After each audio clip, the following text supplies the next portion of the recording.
嗱，下面條片咧係一個全新嘅禁令嚟㗎，由5月1號開始，微型針孔攝像同埋竊聽設備咧將會全面被禁止銷售同埋使用。望遠鏡、遙控攝像頭、電影中嘅偷窺設備，依家都已經過晒時啦。取而代之嘅係各種更加高精尖嘅偷拍設備。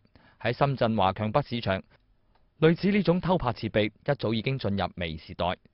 呢兩把微小嘅車匙其實係針孔攝像機。這是它那個孔是吧？攝像頭。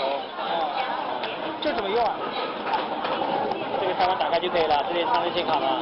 插卡打開，這張這個按一下就錄像，錄好了再插電腦上放就行了。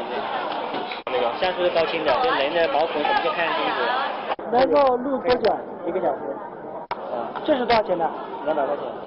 而呢一塊標價280蚊嘅手錶，除咗具有普通手錶嘅功能之外，上邊隱蔽嘅針孔攝像頭仲可以清晰咁樣記錄低被偷拍者嘅影像同視頻。有那個了嗎？就是麥克風，就是攝像的開關鍵、開照鍵都有的。這個調時鐘的，打出來的調時鐘背景時間。這叫隱蔽嗎？據了解，呢啲微型偷拍器能夠被偽裝成 U 盤、鋼筆、打火機等隨身攜帶物。有啲甚至仲可以用聲音嚟遙控，令人防不勝防。由於呢啲偷拍設備涉嫌侵犯個人隱私，銷售嘅商家都好謹慎。因為那種是有點屬於違法，然後那個現場很嚴厲。以前有一家有個女的被抓去了，到現在都還沒回來。